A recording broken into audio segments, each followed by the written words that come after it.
Hi, this is Michael Buffer, and welcome to the BoxHard Podcast. Hello, everyone. This is Mikey Garcia.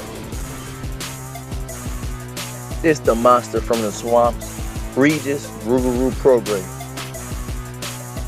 Hey, what's up? This is King Carlos Molina, former IBF world champ. This is Michael, the Bounty Hunter, 2012 Olympian and your people's champ. This is Charlie Edwards, flyweight champion of the world. This is Fast Eddie Chambers, and you're listening to the BoxHard Podcast with my main man, Joey Coastman.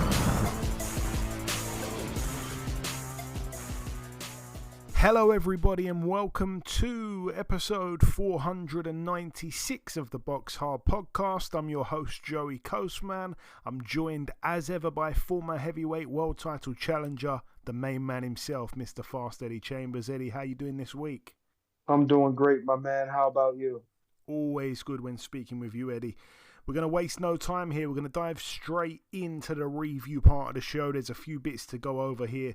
We're going to start last Friday, the 18th of April, in the Yunost Arena in Chelyabinsk, Russia. Over here we had Sergey Kovalev in his farewell professional fight. He's now 36-5 with a draw.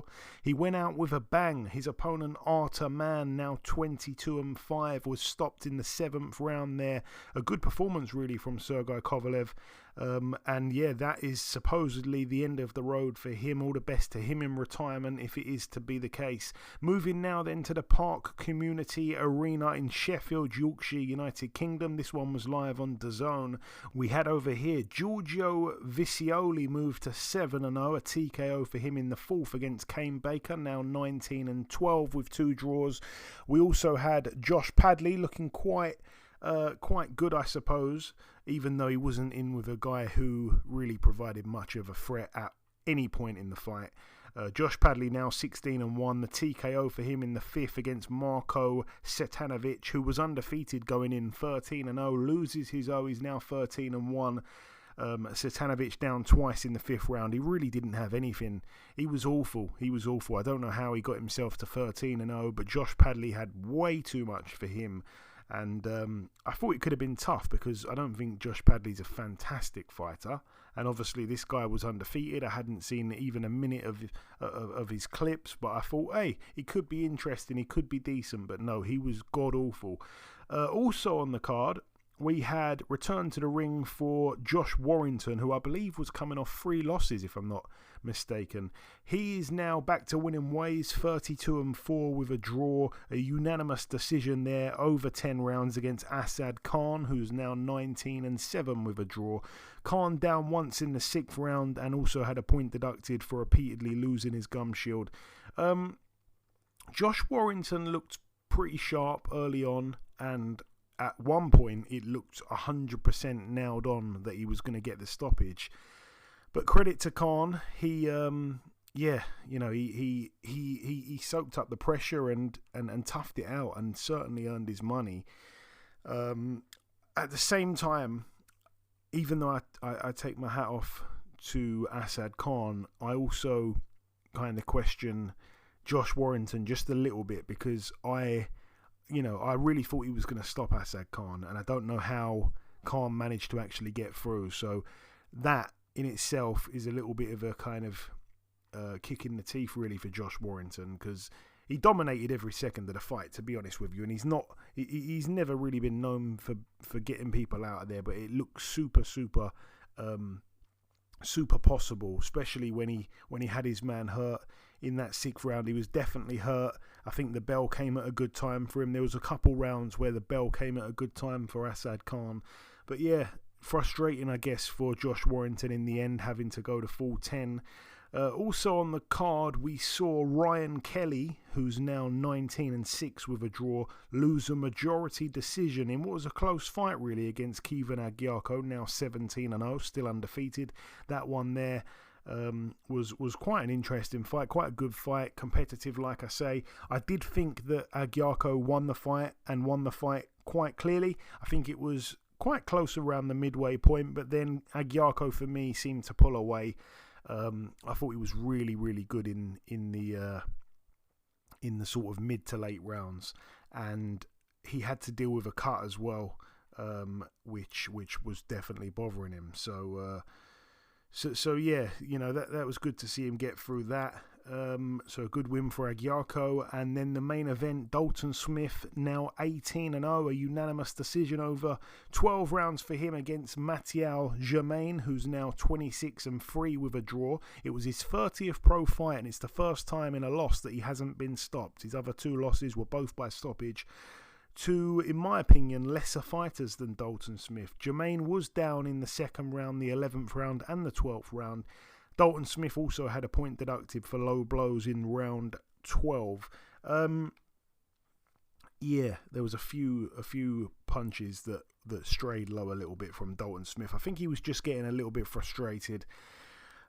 Germain really came to survive. Again, it looked nailed on that he was going to get stopped. I think most people, I said it on last week's show, I think I said that I expect a stoppage really within about 5 rounds for Dalton Smith.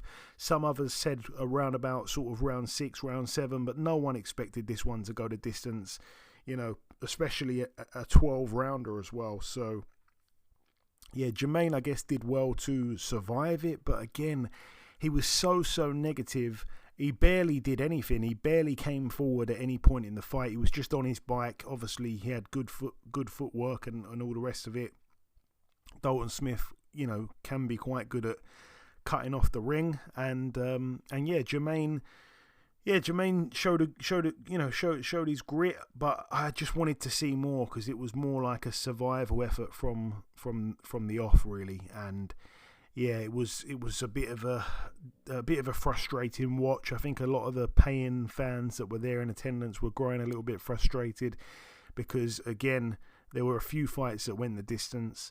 And yeah, a lot of people expected him to really not make a statement because we've seen this guy stop before, but they expected him to, to look good and get the stoppage. I mean, that's really it. They expected him to get the stoppage. And Dalton Smith, we're all singing his praises of how good he is and all the rest of it. And they're already calling out Alberto Puello for his next fight, which I would love to see.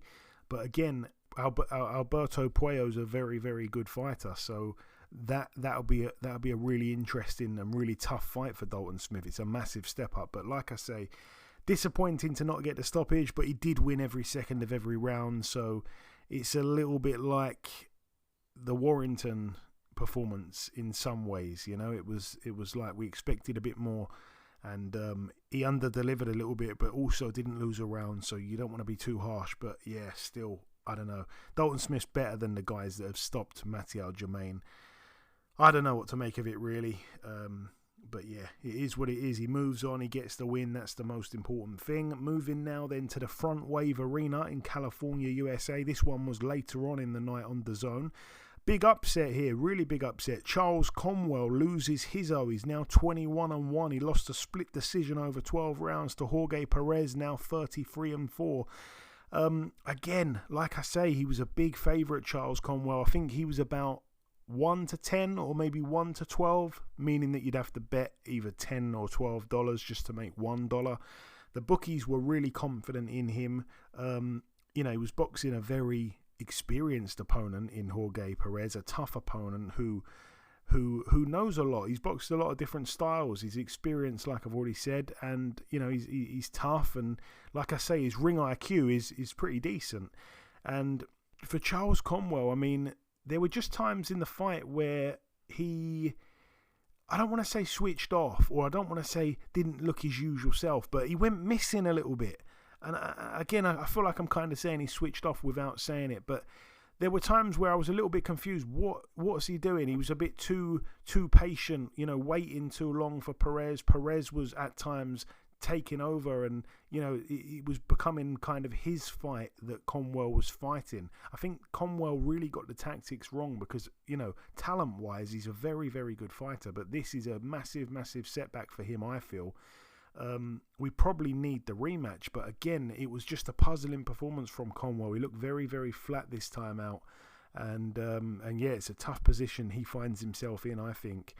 Also on the card, we had Alexander Gvozdyk move to 21-2, a KO for him in the third against Anthony Holloway, who's now 9-8 with 3 draws. That was pretty much a straightforward victory there for Gvozdyk. And in the main event, Gabriela Fundora moved to 16-0, another stoppage win for her, this time a 7th round KO against the undefeated Marilyn Amaya, who's now 19-1 with a draw. She was down in the 7th round and like I say, KO'd. It was a brutal performance from, I was going to say Sebastian, from Gabriela Fundora. Obviously still the undisputed champion at flyweight. It's more of what we've kind of said in the past about her. She's a really, really, really good talent. And if I'm not mistaken, Eddie, and again, I don't want to spend too long on this, but if I'm not mistaken, I'm pretty sure they said that Fundora is the same height as Clarissa Shields. Clarissa Shields most recently campaigned at heavyweight in the women's side of the sport. So she has got a belt or two at heavyweight. She's the same size in height as Gabriela Fundora, who's a flyweight. I mean that's a bad looking statistic for women's boxing, I suppose. But what a crazy statistic nonetheless.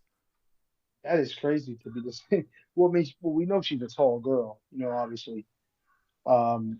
She's what, 5'11", I think they said. I think she's 5'9". Oh, she's only 5'9"? I'm surprised. So. But that's still a tall girl. I don't think Clarissa Shields is 5'9". I thought Clarissa Shields is a little shorter than that.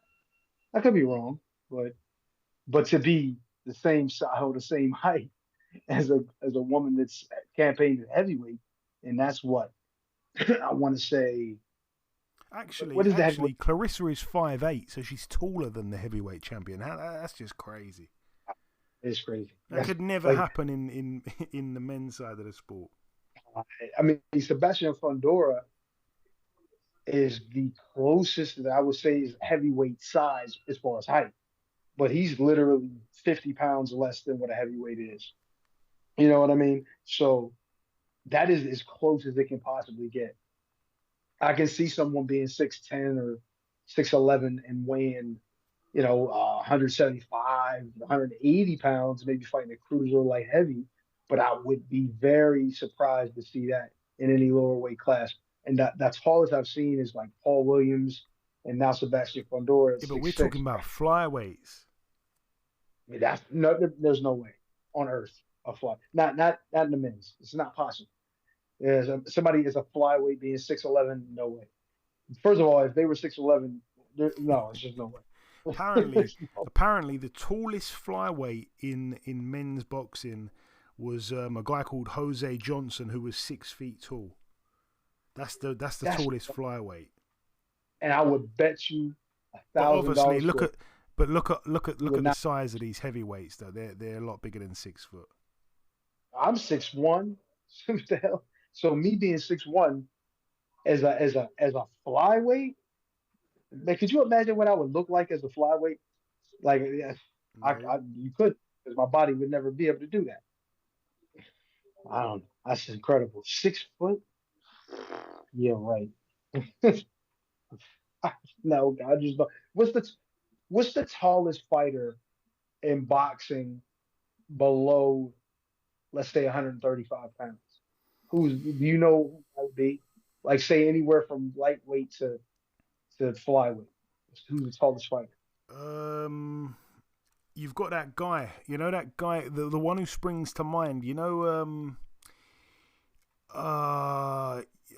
Rafael Espinoza. He's 6'1". He's the guy that had the 2 fights with Robeisy Ramirez. Oh, he's a featherweight. Yeah. Oh, okay. So yeah, but that's even crazy too. Like, think of Steve. Steve is almost 6 feet tall. He's about 5'11" and a half, maybe. You know what I mean? Maybe a little less than that. About 5'11". And he was fighting at 130 at one point. Now he's almost 200 pounds. You know what I'm saying? Obviously, after retirement. But he's tall in comparison to, I mean, he wouldn't be nowhere near heavyweight height, but he's still 5'11", almost 6 feet tall, and he was fighting at 130. So, I mean, to see that kid 6'1" is incredible. And also, obviously, the Fox brothers as well that are friends of mine. You know, they're both really tall. You got Michael Fox that's like 6'4", and I think he is between kind of 140 and 147, and obviously his brother Alontes, who's 6'5". But again, we're talking, like I say, we're talking about just the simple statistic of flyweights being taller than heavyweight world champions is just insane. It's crazy. You know, it's led a lot of people to kind of thinking now that really and truly Fundora could probably move up maybe 1, 2, 3, maybe 4 weight divisions and potentially breeze through it, because we know that she's got the ability, not just the size and the height. But anyway, back on, let's move on. We're going to go now to the Sunday card that went down at the Resorts World Arena in Birmingham, West Midlands, United Kingdom. This one was live on Sky Sports. We had another knockout for Mark Jeffers. He's picking him up now. 20-0, another TKO for him in the second round against Ricardo Lara. Now 24-14 with 2 draws. I never understood why Mark Jeffers was stepping back down to a 6-rounder, but it is what it is. We had Elliot Wow, friend of the show, move to 12-0, a points win for him over 8 rounds against Lucas Belingal, now 18-3. Really good fight. I only caught the last couple rounds of it, which is a massive shame. I can't believe they've dumped it on YouTube. Should have been on the TV. I spoke to Elliot Wow briefly after the fight, and yeah, I caught the last 2 rounds. Like I say, I put YouTube on and didn't realise that the fight had already pretty much, finished. Like I say, I only caught the last 2 rounds, so I didn't get to see all of it, but I heard it was a really good fight. And that Elliot Wow, particularly in the rounds I saw, I felt like he closed the show quite strong, and it was a close fight, apparently, till those last few rounds where Elliot Wow was able to kind of turn it in his favour. We also had Tyler Denny move to 20-3 with 3 draws, a successful ring return for him following his stoppage loss to Hamza Shiraz. Like I say, points win over 10 against Elvis Ahorga, who's now 13-4. I'm sure he'll be back again. He made it quite exciting at times. He was backing Tyler Denny up. He caught him with some big shots. He can certainly punch Ahorga. So again, like I say, he'll be back, I'm sure. We had Fraser Clark with a first round TKO against Ebenezer Tete, now 23-3. Still doesn't have a terrible looking record. His 3 losses have come all to British fighters, obviously. Dillian White, Daniel Dubois, and now Fraser Clark. It was over very, very quickly. Fraser Clark, caught him with a shot and just jumped on him and got him out of there. I would have liked to seen him maybe for a couple more rounds just to see how he looks, after that stoppage loss to Fabio Wardley, but we didn't see enough. It was over very quickly. I'd like to see him out sooner rather than later, to be honest with you. And stepped up again, I think, if he's ready for it, if that's what he wants. He's now 9-1 with a draw, Fraser Clark. All the best to him. We also had this one here, Lee Cutler, now 15-2. Sam Eggington, friend of the show, in the other corner, now 36-9. It ended up being a technical decision because Eggington's right eye was cut really badly from a head clash. It was a technical decision where in the 9th round they went to the cards. It wound up being a unanimous technical decision for Sam Eggington, who was a slight underdog. I've got to say, I'll be honest here, I was very confident in Lee Cutler. I just felt to myself that Lee Cutler, coming off that win against Stephen McKenna, Stephen McKenna's a pressure fighter who probably punches harder than Sam Eggington. And I just felt at this point in Sam Eggington's career, he's been in so many wars, I felt Lee Cutler would be a little bit too fresh for him.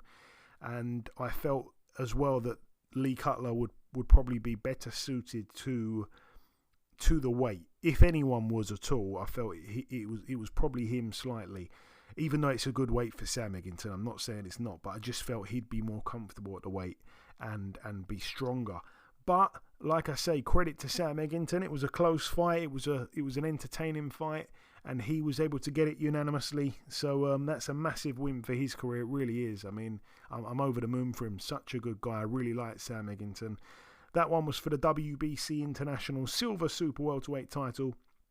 And then the main event, the fight that we were all eagerly, anticipating, and we couldn't wait to see it. And it was a much bigger fight second time round. Ben Whittaker, now 9-0, keeps his undefeated record intact. He's got that one draw from the first fight, but a TKO for him in the second against Liam Cameron, now 23-7 with a draw. That one for the IBF International Light Heavyweight title. I did think that Ben Whittaker looked extremely relaxed in the first round. Extremely relaxed, where I did feel that Liam Cameron was a little bit tense, a little bit stiff. But Liam Cameron, at times, landed some lovely jabs straight down the pipe. And they were catching Ben Whittaker. And you could see they were bothering him just slightly. He seemed to take them really flush, like whack. And he'd kind of back up a little bit, like he didn't really like taking those shots. But like I say, he seemed a lot more loose, a lot more relaxed. And yeah, he obviously got Liam Cameron hurt in that second round. There's no denying that. And he jumped on him. And Howard Foster did what he's done before, jumped in, stopped the fight. And it's got a lot of people talking about if it were premature or not. I personally think that, and this is me being honest, I don't have any kind of loyalty to either guys. I personally think that it was one of them stoppages where it was borderline too early, but borderline completely fine. And what I mean by that is it's right in the middle, because Liam Cameron was definitely hurt. There's no denying that. His legs buckled and he was in trouble. And Ben Whittaker saw it, and Ben Whittaker was throwing big hooks. He was winding up his arms left and right. And Liam Cameron was not throwing back at all. He was not throwing back. His head was being jolted left and right.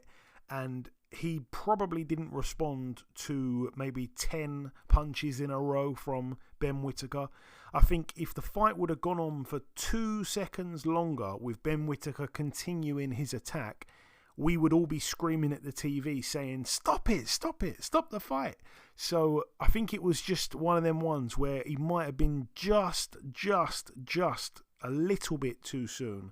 But I don't think we can complain too much about that, in all honesty. That's just my take. I haven't watched it back. I watched it live at the time, and I thought to myself, ooh, was that a little bit early? But then I thought, actually, watching the replay, so maybe I did watch it back, actually. I think I did see the replay. I just felt that Liam Cameron didn't throw back, and what's the referee supposed to do when you're not throwing any punches back? And like I say, the punches were breaking through the guard of Liam Cameron, and his head was being bounced left to right. I don't think he would have taken too many more shots before being stopped by any other referee. So, yeah, I think the stoppage was somewhere in the middle of being a little bit too early and pretty much perfect. And I wouldn't complain too much. I'm not going to get on the bandwagon of, kicking Howard Foster again. He's obviously done things in the past that I don't agree with, but this time I don't think he did too much wrong. That's my take anyway. That is the end of the review part of the show. It's now time to welcome this week's special guest. Ladies and gentlemen, please welcome the new WBC Featherweight Champion of the world. It is, of course, the one and only Tiara Brown. Tiara, welcome on the show. Hi, thank you for having me. No problem. It's my pleasure having you on. So first question for you. Has it sunk in yet? It can take a while for some, for that title to really sink in. It's been a month now exactly. Has it sunk in? It's crazy because it still hasn't sunk in for me yet. And everyone's calling me the champ. And, I've been getting so much love on social media. I've been on, many different interviews here in my hometown in the news, but it still has not sunk into me yet. I mean, what will it take? Just more time, or? I think I really don't know, because I still feel like I'm in la la land. Like, I'm still in such awe and disbelief. I think that's really what it is. Or you know what? It could be the fact that I only took 3 days off of the gym and I got right back into training, even though my coach told me 3 weeks off. So maybe if I take a little time off from training, maybe then it'll feel like reality. Yeah, because obviously I'm assuming like getting on a long haul flight right after the fight, you just haven't had the time, I guess, to process anything, Tiara. Yeah, I jumped straight back into training. And I'm also one of the boxing coaches at this local gym. We have about 18 fighters. So I've been on go ever since I landed. Wow, incredible. But yeah, like we say, exactly a month ago today, you were in Sydney, Australia. You won the split decision over the home fighter, Skye Nicolson. Talk me through the fight, just from your perspective. I know that I'm sure you've watched it back. I'm sure you've had time to watch it back.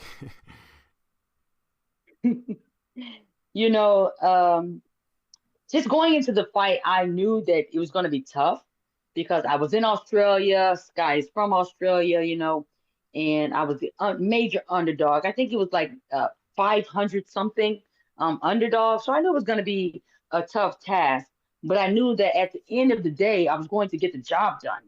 And there was at no point of the fight I felt tired or I felt like she was winning a round. I just felt like I was doing what we set out to do, which was shut down her game plan.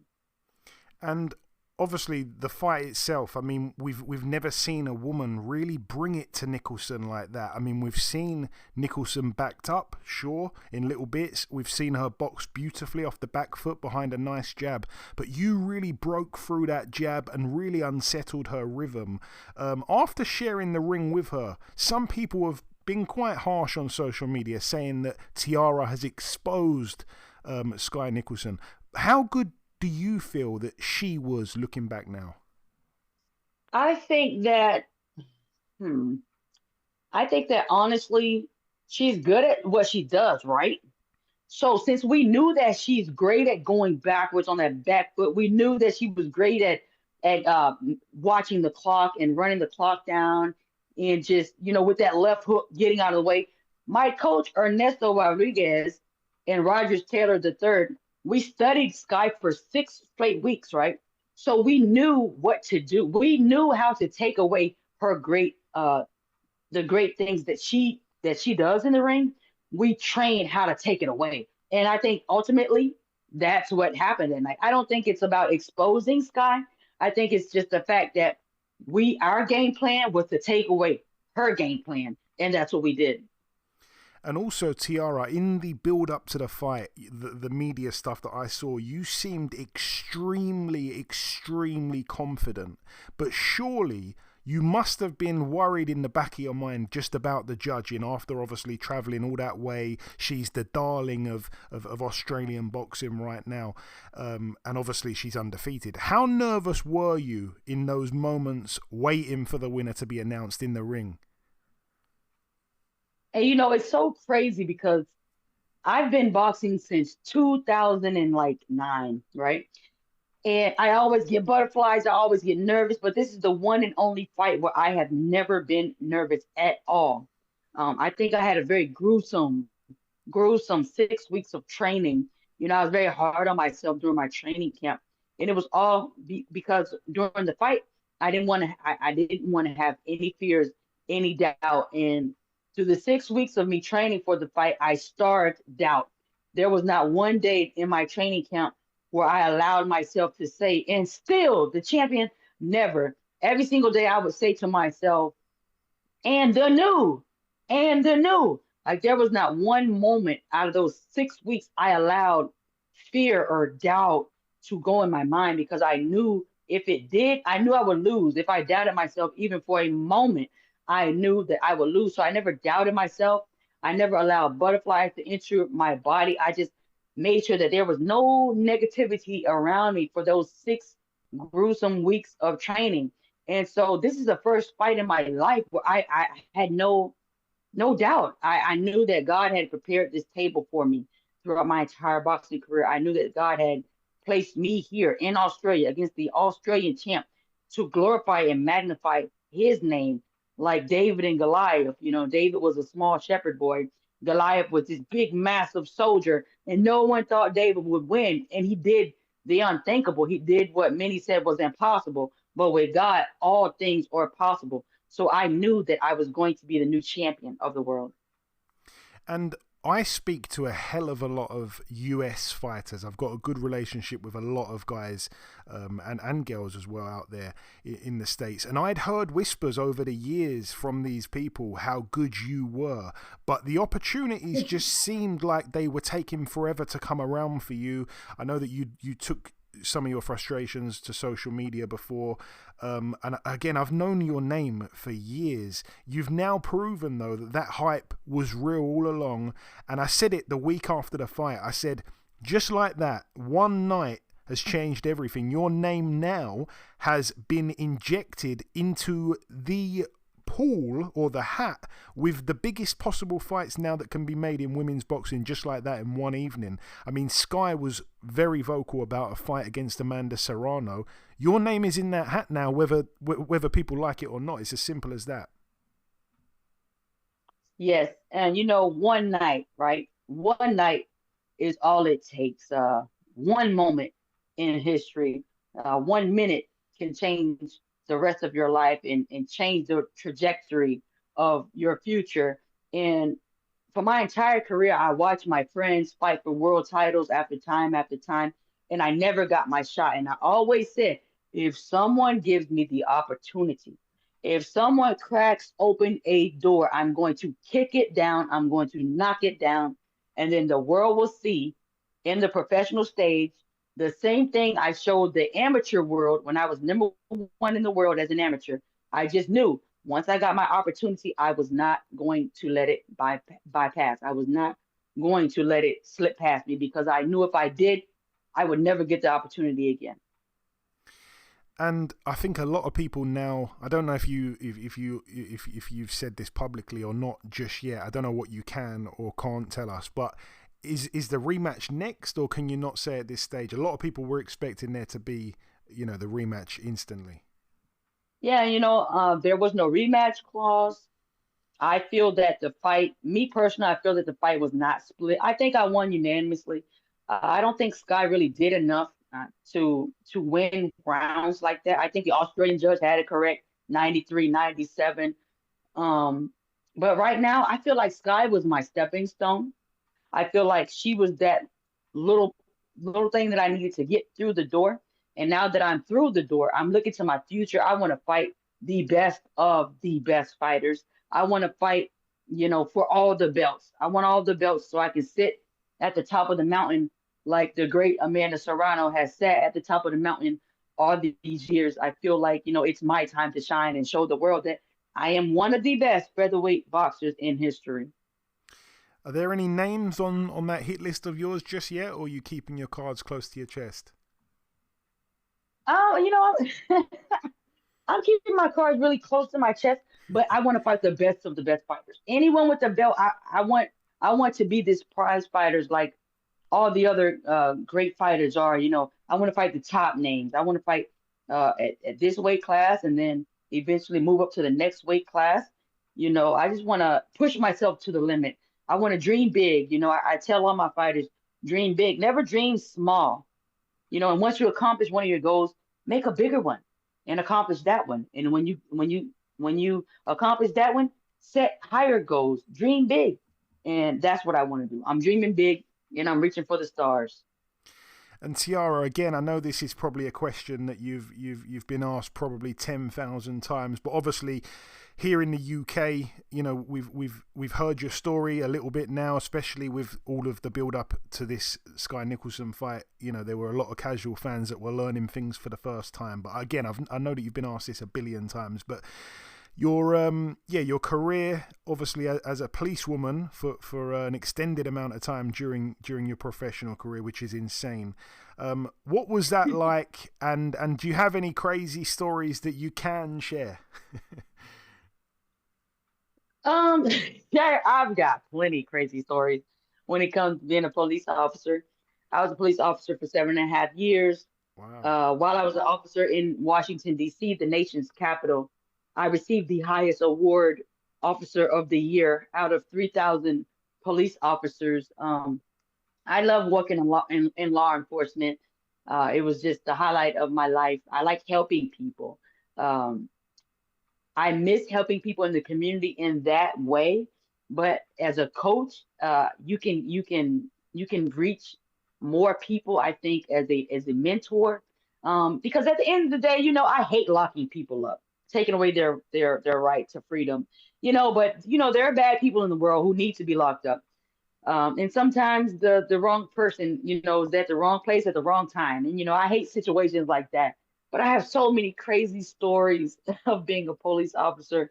But I don't look back and I have no regrets. I love being a law enforcement officer, but boxing is my first passion, first and foremost. And I work a lot with the youth, and so I still feel like I'm still doing community service in that way. Oh, that's fantastic, Tiara. That really is. I also just want to take a moment as well just to acknowledge your manager, Brian Cohen. He does so much for women's boxing, and for me, in my opinion, just doesn't receive the proper recognition. Is that fair to say? Yeah, Brian Cohen, he does a lot for like Split T. Major shout out to Split T. Major shout out to my promoter, OTX. Brian Cohen, he works a lot with the women. He believes in the women's boxing. He was one of the first to believe in women's boxing. There's a lot of managers that don't manage girls, right? There's a lot of managers that will not manage girls. There's a lot of promoters that feel like women still should not box, and that's very unfair. It's 2025. There should be equality for all sports. Men and women should be treated the same. And Brian, he's a shark when it comes to management. He's a shark, and he makes sure that the women are treated fairly, and that we get the opportunities, the same opportunities that other people get. And so, major shout out. I'll take my hats off to Brian Cohen.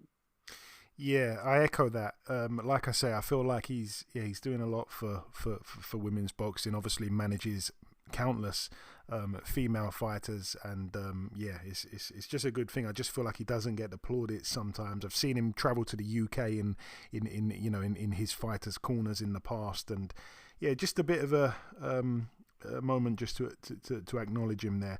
My next question, and it's my kind of final real question for you, Tiara. I'm putting you on the spot a little bit here on purpose. I like to ask this question to everyone that I interview from overseas. Favorite UK fighter, if you have one. It can be active, it can be inactive, it can be a fighter from 100 years ago if you wish. But who springs to mind when I ask that question, if you have one? That's easy. My favorite UK fighter is Savannah Marshall. Oh, that's a first. I love Savannah Marshall. Hey, growing up on Team USA, I was friends with a lot of the girls. I would watch their fights, and Savannah Marshall is a fighter. I always watched her fights when I was on Team USA. When we would be in the same arenas, I would make sure that I would always watch her fights, and she would watch me. And I've always appreciated that very much. She's always gave me shout outs on social media. So she is my favorite UK fighter. And then I will also say Caroline Du Bois. I love Caroline Du Bois. I just think they're great people in and outside of the ring. There's not a lot of fighters that you can say do good outside of the ring and inside the ring. And I think that those two women, they focus a lot on their image and making sure that they are positive role models in social media. That's a really cool answer. I really like the detail that you went into there.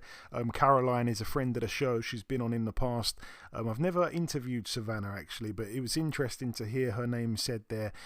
Obviously, she's had such a strange career when you think about it. She turned pro with Floyd Mayweather. Yes. And then obviously she was, I have to say, I felt quite underimpressive against Clarissa Shields. Yeah, she really had a bad night then. In boxing we learned that all it takes is one night to have a not good fight. Whether you didn't perform well. But see, this is the thing about boxing. unlike a lot of other sports, they're team sports, basketball, soccer, football. They're team sports. You can lay back, you can chill, you can take your foot off the gas because there's team players. There's someone that can always be there to back you up. Boxing, you don't have that. Boxing is just you and your opponent, mano y mano. And if you're not there, you can be in great shape physically, right? But if you are not prepared mentally, you are not going to win the fight. I tell fighters that all the time. You can be in the best shape of your life physically, but if you are not there mentally, you are not going to win the fight. Yeah, I've heard this. I've heard this said before. A lot of people like to say that boxing is 90% mental, 10% physical. Yep, I agree. I agree with that. Yeah. Well, just before we wrap things up, Tiara, if you've just got any closing words to the listeners, if you want to sign out with a little message before we let you go, maybe particularly aimed at your UK supporters, which I'm sure have increased over recent weeks, and I've seen that your following count going up and up. It's not stopping just yet. What's your message before we let you go? My message is thank you, everyone who supported me. Thank you for everyone who rooted for the underdog, who believed in me, and I even applaud those that didn't root for me, but they're rooting for me now because now they've seen what I can do. And just for anyone in general who is going through hard times, who is suffering from depression, anxiety, all those things, like just know that if you keep going, if you keep holding your head up high, the road gets better. Don't ever give up on yourself. Don't ever give up on your dream. Even when they seem impossible, they are always possible. And never let anyone tell you you cannot be great. Greatness is within you. Put God first and keep on pushing. Fantastic words, Tiara. And yeah, I was one of those people that believed you could do it. I'll say this during the interview so listeners can hear. I actually bet on you to win that fight against Skye Nicolson. So Thank you. I'm just going to be honest about that. But like I say, I think your future is going to be extremely bright. I cannot wait to see it unfold. The pleasure has been mine. Thank you for your time, and we'll be looking out for an announcement from you soon, and I'm sure we'll speak again then. Thank you so much, and thank you for having me. Okay, now it's time for part 2 on this week's show. This part, of course, the preview part of the show, because there's no news once again. We're going to dive straight in here. It is the one and only card to preview this week. It goes down at the Tottenham Hotspur Stadium in Tottenham, London, United Kingdom, of course. And it's going to be live on DAZN, obviously pay-per-view. Let's touch on the undercard first. Of course, we have to. We're going to see Chris Billam-Smith returning to the ring. He's 20-2. He's returning after that defeat last time out where he was dethroned to Gilberto Ramirez. He steps in with America's very own Brandon Glanton, 20-2 with 17 KOs. Both guys 20-2. He's coming off a good win last time out, actually, Glanton, against Alexei Egorov, which was a good fight in which he actually travelled to Russia and got the upset win. So yeah, he's back here. Chris Billam-Smith in the other corner. I'm seeing a lot of people say that this one's going to be a good fight. In all honesty, I haven't seen too much of Glanton, so I don't want to comment too much on that. But Chris Billam-Smith, I've said it before, I think he's a massive overachiever. I don't discredit him for that. I think he did fantastic, and he's upset the odds many times. Even if he wasn't the underdog with the bookies, he was the underdog in my mind for a few of his fights, particularly that rematch with particularly the fight with Lawrence Okoli for sure, and after that, obviously the rematch with Richard Briakpor. He was he was brilliant in them fights, to be honest with you. Can't take anything away from him. But I remember thinking in my mind when he was boxing Ramirez, when that fight got made, I thought to myself, you could put your house on Ramirez. I was so confident that he would be too good for Chris Billam-Smith, and at points in that fight, Chris Billam-Smith looked like he ran out of ideas and didn't know what to do. It was a bit of a beating he took there. So it's a tough comeback fight for him here, but all the best to him. I think he's a nice guy. I would love to see him win this, and I'd like to see him hopefully get another big fight and maybe another run at at a cruiserweight world title. So all the best to him in his comeback fight here. We also have on the card what I think is going to be interesting. We're going to see Vidal Riley 12-0 stepping in with Chev Clark 10-1. This one for the British cruiserweight title. It's a good fight for the cruiserweight for the British title at cruiserweight. It's a really interesting fight. Vidal Riley's the favourite, and again, he hasn't really boxed anyone at all of note since turning pro. And obviously, he's kind of had one foot in that YouTuber influencer kind of mix, which I don't really respect too much. Chev Clark was looking really, really good. And then obviously last time out lost in Monaco against Leonardo Mosquera. And, he was down on the floor in the first round, got back up, ended up losing a split decision, but definitely ended up losing the fight. And this is a tough comeback fight for him, and I understand maybe why he's the underdog, but I think it's a real 50-50. And actually, I will be betting on Chev Clark to win this fight, because I think he's definitely done more as a pro. For sure, he's done more as a pro than Vidal Riley has. His wins against Ellis Zorro, his wins against Tommy McCarthy, even the win against Vasyl Dukar, to be totally honest with you. Dukar's not as bad as as his record suggests he is. The win against Israel Dufus, these are decent fighters, these are decent tests that Vidal Riley hasn't really come through. I mean, his best win by far would have to be against Mikel Lawal, who was dreadful that night in the O2 Arena on the Wardley Clark 1 undercard. He was terrible. So yeah, very stiff, and I think we'll move on from that. But this is a really interesting fight, and I'm hoping it catches light, and hopefully we get an entertaining fight. But I would lean towards Chev Clark, and actually, not that it matters one bit, but BoxRec have got Chev Clark ranked higher than Vidal Riley, for whatever that's worth. Also on the card, we have Anthony Yarde, 26-3, stepping in with last week's guest, Lyndon Arthur, 24-2. This one's over 12 rounds. It's obviously the trilogy fight. They're one apiece. We know that Lyndon Arthur, Eddie, was able to beat Anthony Yarde pretty much off the jab behind closed doors. I think that was the same night that... Oh, no, it wasn't the same night as the fight I was thinking about. But anyway, behind closed doors, they got it on in December of 2020. And yeah, he won, with the jab, really, with one hand predominantly. And he's got a very good boxing brain, Lyndon Arthur, that's for sure. There's no way you can take that away from him. But in the latter parts of that first fight, Anthony Yarde decided to just really go for it, put the pressure on. And we saw a bit of a shaky finish to the fight from Lyndon Arthur. And we forget sometimes as well that it was a split decision win for Lyndon Arthur that night. He won on two judges' scorecards by just a point. But the other judge had it 6 rounds, 6 rounds for Yarde. He was 6 rounds up, which was a terrible scorecard in itself. But again, it was a close-ish kind of fight. It was more competitive than people remember. And then obviously their rematch, Anthony Yarde went in there and walked straight through Lyndon Arthur. And Lyndon Arthur, to be honest with you, ever since then, has not looked fantastic. He's not looked fantastic. He's had a couple of decent wins here and there, but that fight, particularly against Brian Suarez, I remember that one there. Lyndon Arthur, I'll never understand how he managed to win that fight.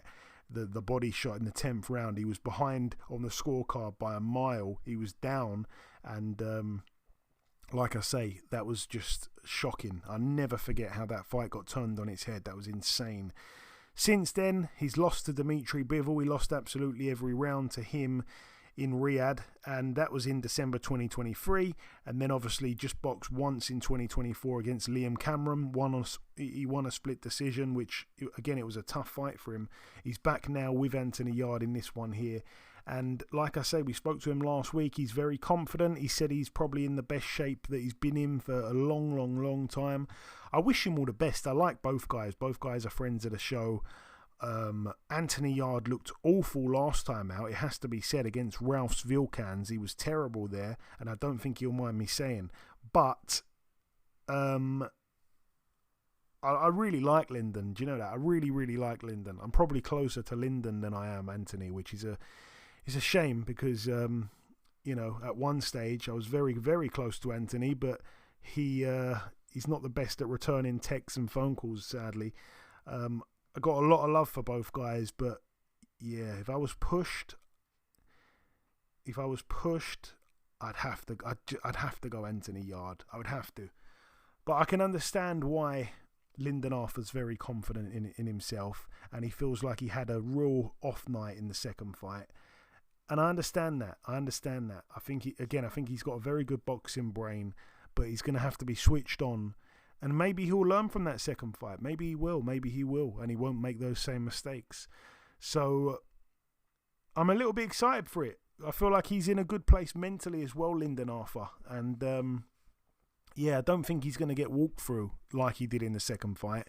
And based off Anthony Yard's last performance being very flat, I'm quite intrigued. But again, if I was pushed, I can't see Yard losing. But it's interesting based on both guys' recent form. Eddie, do you have anything to add to that one before we move on? Man, both good fighters. Very interesting fight. Obviously, fought twice before, and both good fights. Even though Anthony Yard, I think, took over, and he definitely took over in the second fight. I don't know. Not much really to add. I mean, I think it's going to be because they both didn't look great recently. You want to kind of give them a little grace on it and say, maybe they just weren't switched on for the fights, maybe their mental wasn't right. And you just, have high hopes for the next fight. Hopefully it can be, the kind of fight that we would expect or the kind of performance that we would expect for both of the guys. And they have it on the same night, which would make the fight one of the best fights that could be made. So, I mean, obviously, like I said, they fought they fought twice before. They know each other well. And in those type of situations, if in history, the better someone, the more comfortable you are fighting them, obviously, and the more loose you may be in that fight. So the performances may be better, maybe more exciting, maybe take some more chances. Maybe we can see maybe we can expect something really exciting on this night. I mean, I'm hoping for it. Yeah, for sure. And moving on then, we're going to move up the card to this one here. We've got really interesting fight between Liam Smith, 33-4 with a draw, former world champion. Back in a 12-rounder here against Aaron McKenna, who's 19-0 in a really big step up. Obviously, the question mark is, for me, what does Liam Smith have left? We haven't seen him in a ring since losing in that bizarre performance to Chris Eubank Jr. in their rematch. That was back in September of 2023. So we're talking about a year and 7 months of inactivity here. And he gets back in with a young, fresh, confident fighter in Aaron McKenna. 19-0, 10 KOs, 6'1", so he's a taller man. And again, he's kind of learning. He's been in with lots of different styles now. He's boxing different, in different places around the world. He's not to be underestimated here. But again, it's a massive step up to take on Liam Smith. But the question mark, just for me, comes down to what has Smith got left? Because that performance against Eubank Jr., if you remember correctly, he was down a bunch of times, and it looked like he was twisting his ankle every time he was down. It was just a bizarre performance considering that he'd knocked Eubank Jr. out in the fight before. It was just madness, really. That was a crazy up and down 2023. And like I say, didn't box at all in 2024. So what has he been up to in that time out? I'm sure he's kept himself fit. I know that he's a bit of a fitness freak, I believe. He doesn't just play, just play boxing. You don't play boxing. He doesn't just train for boxing. He plays other sports. And yeah, he's going to be a fit guy. But that ring rust up at this age, it's just a little bit of a concern for me. But we'll see. That's going to be a good fight, I think. And we're going to learn how good Aaron McKenna is as well. And yeah, obviously the main event, Eddie, Chris Eubank Jr. 34-3 in this 12-rounder, finally against the undefeated 23-0 Conor Benn. Conor Benn, has to be said, Eddie, really. I mean, he's had 2 fights since his situation outside of the ring, let's say. Those 2 fights have both gone the distance, and they've both been in the States, obviously, and both times he hasn't really looked impressive. This fight here, he moves up just 1 weight class to middleweight for Chris Eubank Jr., who again has been around the game longer, been a pro longer, boxed at the bigger weights against bigger guys, against better opposition, and you know, he's been in with a you know, a variety of different styles. And for me, again, that old saying, you can't buy experience. He's been in with the better fighters. He's boxed really true world level fighters before, and I've been very confident in the build up. And all the way along, even when they were going to fight 2 years ago, I was very confident that Chris Eubank Jr. would have too much for him then. Conor Benn himself as well hasn't actually boxed since February of 2024, so he's coming off 14 months out the ring. As for Chris Eubank Jr., we saw him in October against Kamil Szeremeta, managed to stop him, and then the fight before that was the rematch that we just spoke about with Liam Smith. So he only had 1 fight in 2024, but it was only 6 months ago. And like I say, Conor Benn's coming off now 14 months out. I think there's many reasons why I favour Eubank Jr., and I've pretty much outlined them there. The lesser of the two in terms of inactivity, all that experience, the age, the size, all of it. I am seriously confident in Eubank Jr. getting the job done here. If I was pushed to say points or stoppage, I would go with...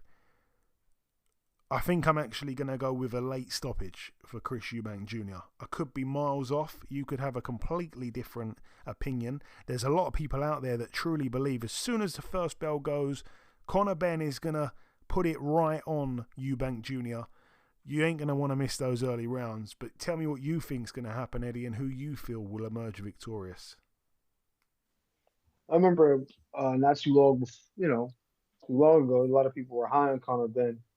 And what he was able to do, he had a couple really good fights with some decent competition. And people were like, damn, he looked like he might, And at the time, obviously, I think it was at 47 or 54. I can't remember which weight class. But it was like they started bringing this fight up then. And I remember the conversation we were talking about, would the weight be too much for him?